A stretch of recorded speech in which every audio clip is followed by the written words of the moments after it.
Hello everybody, welcome back for another video. Hope you're all doing well and that you're all having a great day. And without any further ado, let's jump right into it. As always, there's a lot of very weird news. The cryptocurrency space in the last couple of months, the news has kind of completely lost its mind, but beginning off with something relatively normal. Van Eck, a key player in the investment sector, has submitted another application for a spot Bitcoin exchange traded fund to the United States Securities and Exchange Commission, or the SEC. This resubmission comes on the heels of an earlier withdrawal of their initial request. The investment firm's move allows closely in the footsteps of industry rivals like BlackRock, which have also made bids for similar financial products. Yeah, the amount of companies who continue to apply for Bitcoin ETFs is still relatively exactly the same. We continue to get new people putting in bids. There's also some other ones which maybe we might be able to cover in this video as well. Yeah, nothing overly spectacular. It's more of a people continue to try and apply for them and or reapply for them. The reapplying has to do with the fact that the US SEC claims that a lot of times when people are putting in applications, their applications are incomplete in some sort of way. So if you look at a number of the actual applications, they will say, we will be using an exchange. This will be traded on an exchange. This will be listed on an exchange. We will be using a cryptocurrency exchange. We will be dealing in cryptocurrency. And the SEC apparently wants to explicitly know what cryptocurrency, how will it be held, who's the custody partner, how will it be managed. They want in name all the partners, exactly what they're going to do.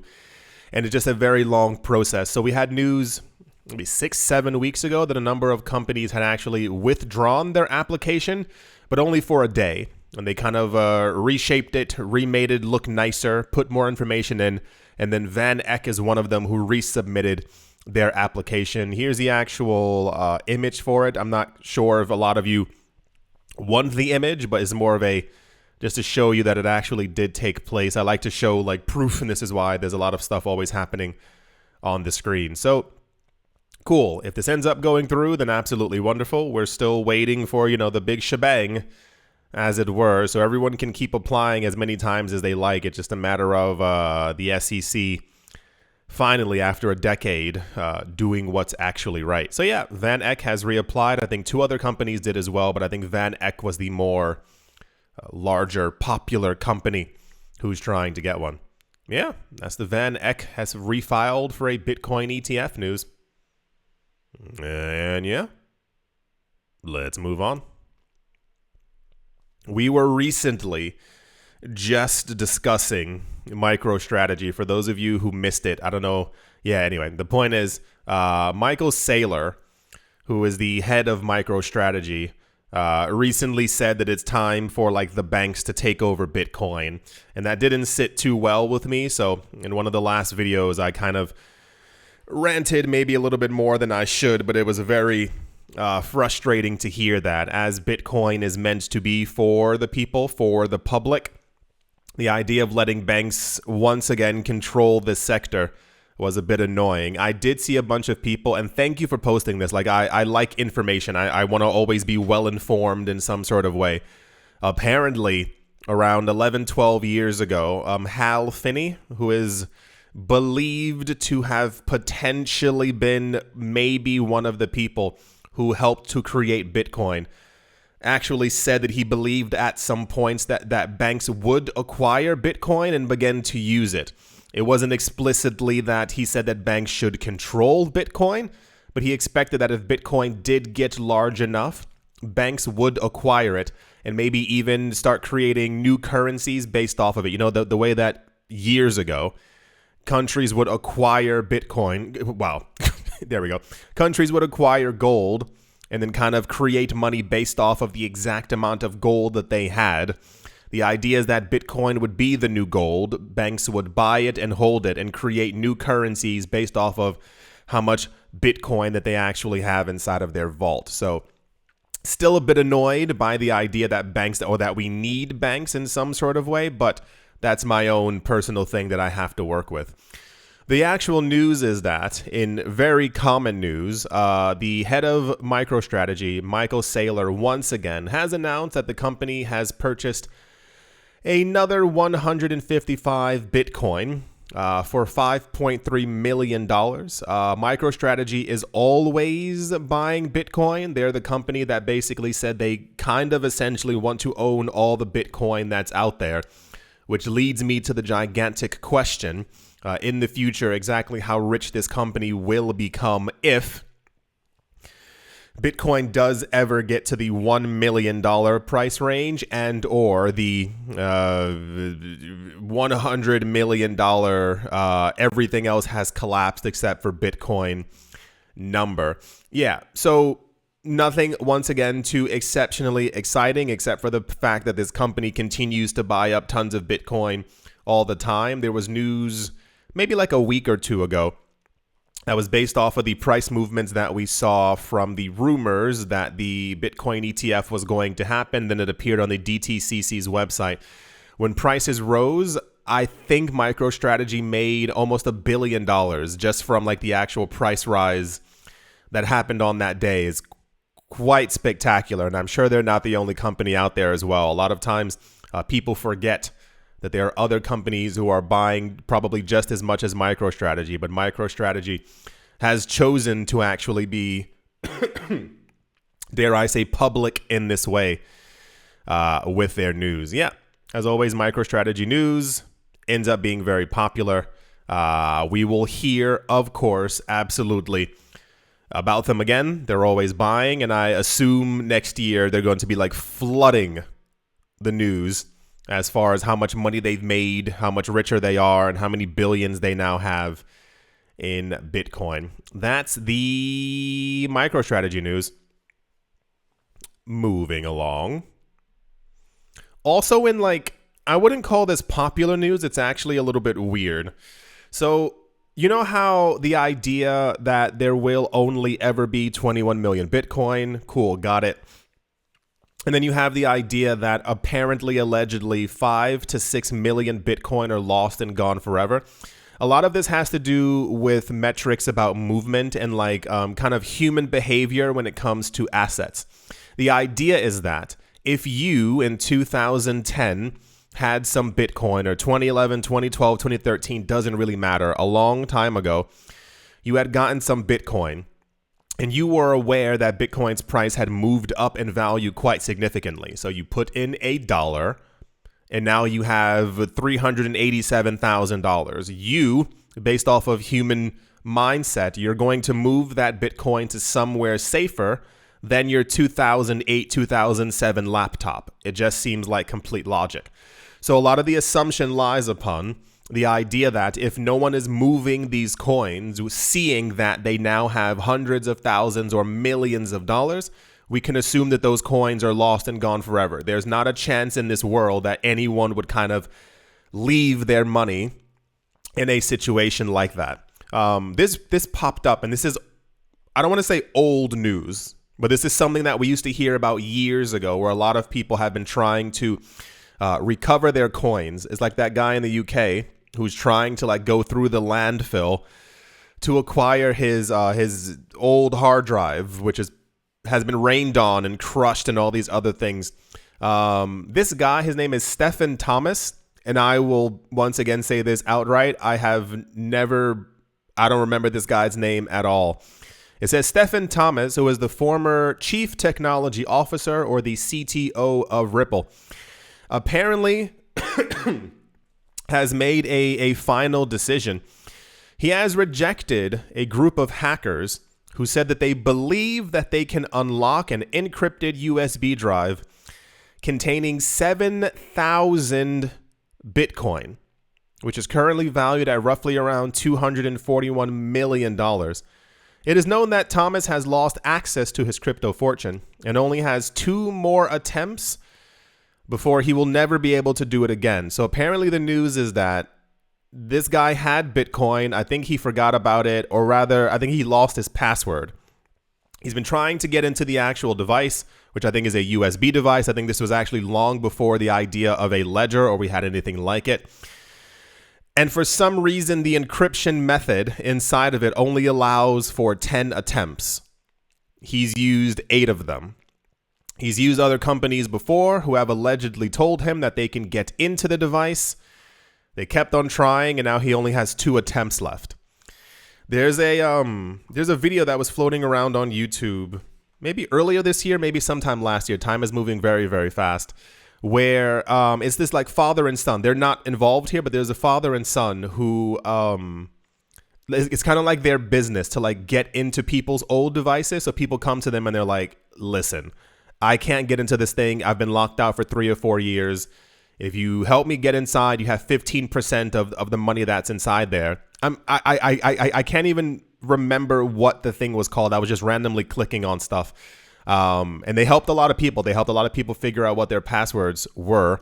But for some reason, I don't know what it is. This guy can't get inside of it. And as a little side note, if any of you have ledgers or like cold storage devices, make sure that when you open them up, it says like, "Hey, here's your 12-word passcode. Please write that down again somewhere, safe, hidden, where no one else can be able to find it, but you need a backup of it. You need another place where those words are, because if you do not have those words in the case of an emergency, you will be locked out of your device. It's very, very important. I know some people who like memorize theirs. Good luck to them. My brain doesn't have the capacity to be able to do that. So write it down, hide it, put it somewhere else. It's quite important. As previously revealed, it is known that the former Ripple CTO purchased those Bitcoin back in 2011 while preparing an educational video about Bitcoin. He also lost the seed words, the ones I just told you to write down, that are vital for his wallet in the same year. That's absolutely terrible. A lot of people don't know as well that I've mentioned before in other videos, but if anyone's new here, hello. All these people know each other. So a lot of times there's been old news that someone used to work for Bitcoin or did something about Bitcoin. And then people will be like, well, why was he doing that if he's working on Cardano? Why would he be doing that if he's on this current project? And it's like, no, at some point they were all working on Bitcoin. Bitcoin was the only coin. It was like the center of attention. And then at some point, other people began to leave the project and they kind of started their own coins. And some of these are now like the popular coins that we also see around as well. In 2021, when the news about lost seed phrases first surfaced on the internet, Thomas made the following statement. He said, "All this idea of being your own bank, let me put it this way. Are you making your own shoes? The reason why we have banks is that we don't want to deal with all these things that banks do." I won't disagree with that. There's a reason I believe in self-custody, but up to a limit, and I do understand why a lot of people would choose to have their stuff on cryptocurrency exchanges. You don't want to have to always deal with all these things. This is why I usually say have a portion of your money in cold storage on a ledger, and not simply everything just on Coinbase, because you never know what can happen. We live in a very complex world, so always be wary of such things. By 2023, Unciphered, a Seattle-based startup, claimed to have found a secret technique to access his Bitcoin, protected by an iron key model. Iron keys are designed to erase... Oh, that's terrible. An iron key is designed to erase their contents after 10 incorrect password attempts, making access nearly impossible considering the 8 previous failed attempts. Sorry. The air's been really dry. I know I can't be the only one who's going through this. It's so annoying. Like, as I'm making videos, like the hour or so before, I'm completely fine.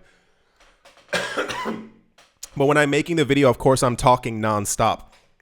A lot of people don't realize over the course of 30, 40 minutes, I'm just continuously talking.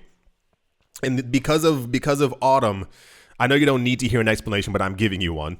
The air has become so dry, and I keep trying to like change that with like little devices, but it's just really not working, and it's so frustrating. Anyway, the point is, Yeah, this is a little, not even a little bit sad. This is a lot of bit sad because he's not the only one who's gone through something like this. And this does equate to the people who have lost their Bitcoin basically forever. He has 2 more attempts. I can't imagine.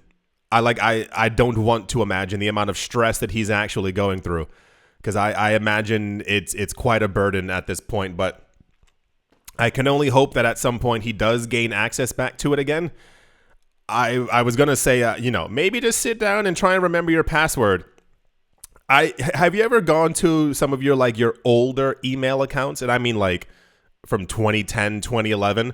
I tried remembering the passwords and it's so long ago I can't remember anything. Nonetheless, 12 seed phrases. So yeah, just a word of caution. Remember to always protect your crypto in some sort of way. Do not have all of your eggs in just one basket. And please write down those secret phrases and stash them again somewhere else so you have them in at least 2 different locations. Yeah, that's the hope he gets them news. And yeah, let's move on. So this is also a word of caution. This isn't a I told you so. It's more of a you should have known better, just simply from the name and what it was. So the SEC has been consistently going after cryptocurrency projects or token projects in this case. And a lot of times I find myself usually in the middle, where whenever news like this ends up being released or like a new coin comes out, I try in vain to scream as loud as I can to tell people to stay away from these coins. It's not that I'm a wizard. I'm not an oracle. I'm not a genius. I've been in this space long enough that, if it sounds like a duck and looks like a duck and quacks like a duck, it's a duck.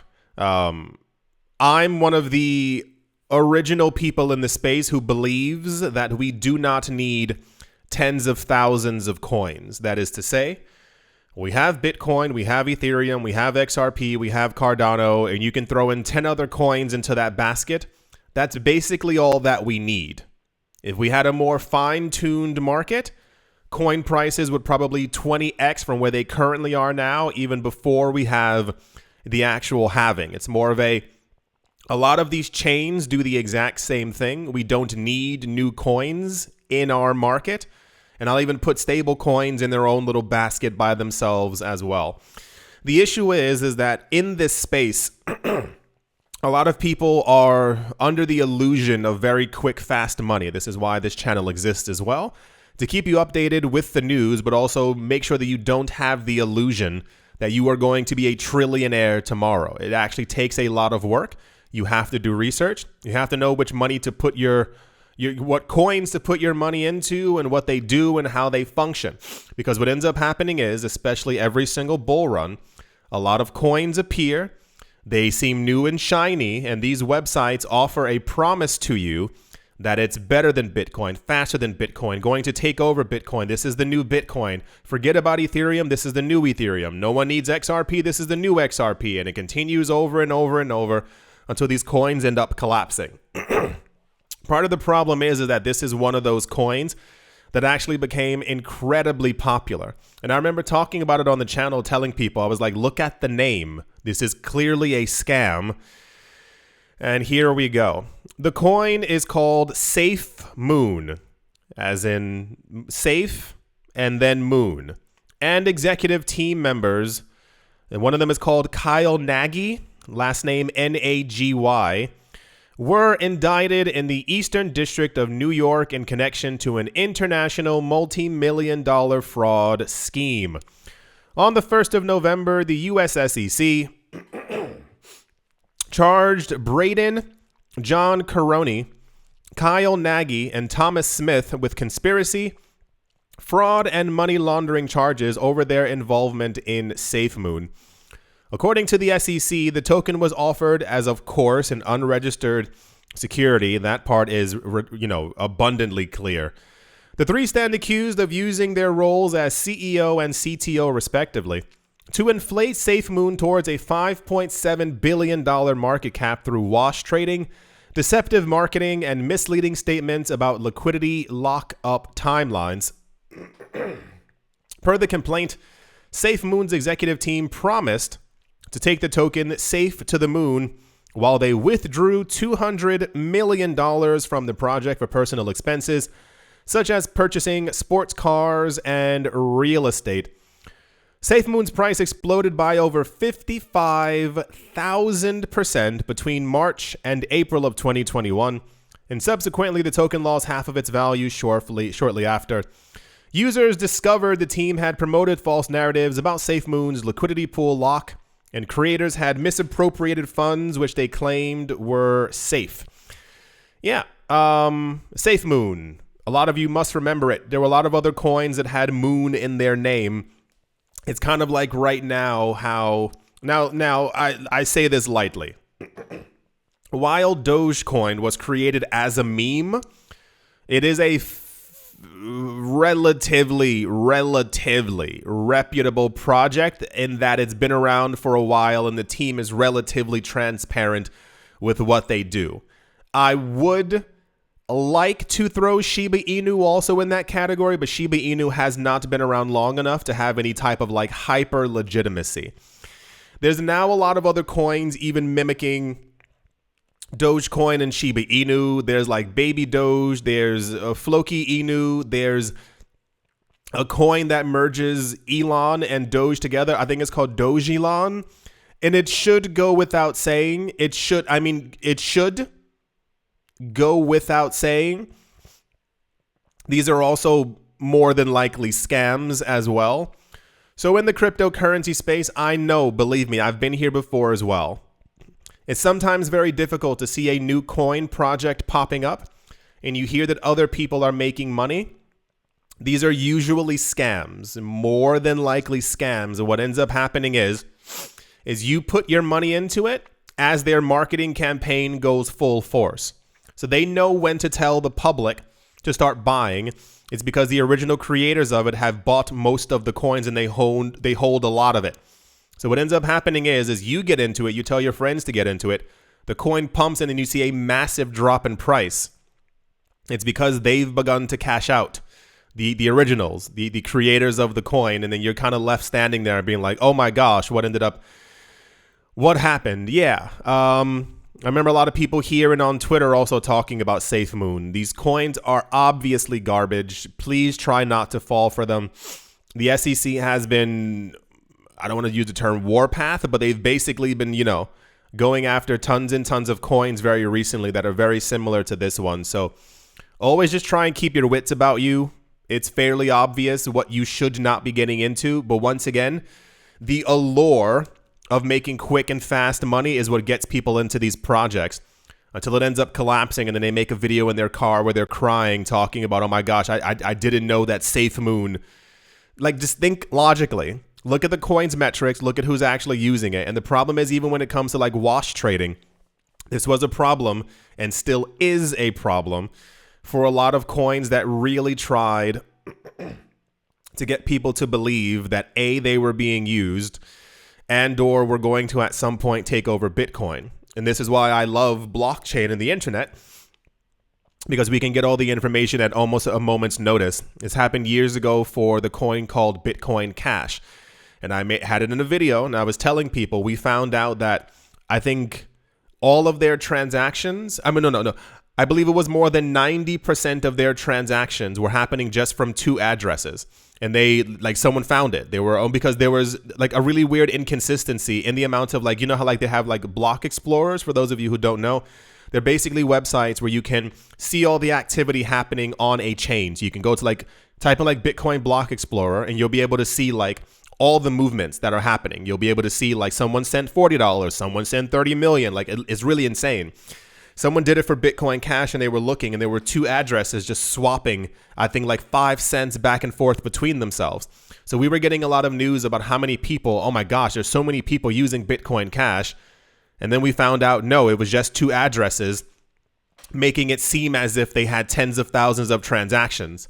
And then those two addresses immediately just stopped transacting between each other, No one wants it. No one's using that coin. It's the same exact thing with Bitcoin Cash, Satoshi's Vision. You can also find it. It's an old news story. It's on the internet. It's there forever. Where apparently, I think more than 90% of their transactions were coming from a weather app. So someone connected the blockchain to that weather app. And every time, that someone was clicking on that weather app, someone could have been at home just clicking random things on their phone over and over and over. That was all the transactions that were happening. A lot of scams out there. It's sometimes very difficult to dig through them and try and figure out what's actually real. Just pay attention to the news. The same coins keep popping up over and over and over. The rich people are buying the same coins over and over and over. Countries are adopting the same coins over and over and over. Not that difficult, but yeah. Anyway, that's the SafeMoon collapse, I think, by 80% in price. Someone's still trying to pump up the price, but the same exact thing happened to not Mt. Gox. What's the other one? BitConnect. There's always like hopefully we can save it. No, these coins are garbage. Stop putting your money into garbage. It doesn't make any sense. The problem is there's so many people who get into the crypto. I mean, even people back in 2016, 2017, when I was telling people about crypto, and I mean, it was the only real direction that we had back then. The only real direction was Bitcoin, Ethereum. The wild card was XRP, and I was like, this coin is clearly going to become big. This was before Cardano, before Tron, before any other coin.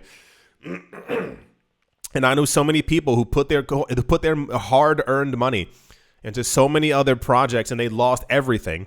And because of what happened to them back then for not listening to me, I once just plain and simple put it into the biggest coins. They now refuse to get into crypto because they think it's like one big scam. They're like, no, well, I lost all my money. And it's like, you put your money into garbage. Of course, you're going to lose all your money. Okay, I think I'm going to slowly end the video here just because I think I need to have some tea or something like that. I need to figure out a way to like dampen the room or who knows what it is. I do hope in some way that you have all enjoyed. I do hope that you all stay away from these garbage coins. I do hope that if you do use some type of self-custody, that you write down the passwords somewhere, the memory phrases, so that you have access to your coins. I do not want any of you out there losing access to like 5,000, 10,000 XRP. And then at some point in 15 years, you're one of these people like trying to like hire hackers to help you get into it. That would be an absolute shame. I do hope you've all enjoyed. I do hope you all are having a great day, morning, afternoon, evening, wherever you are, wherever you might be. I do hope it's absolutely fantastic. Thank you all once again for watching, listening, liking, commenting, and or supporting. And I will most certainly be talking to you all soon. See you.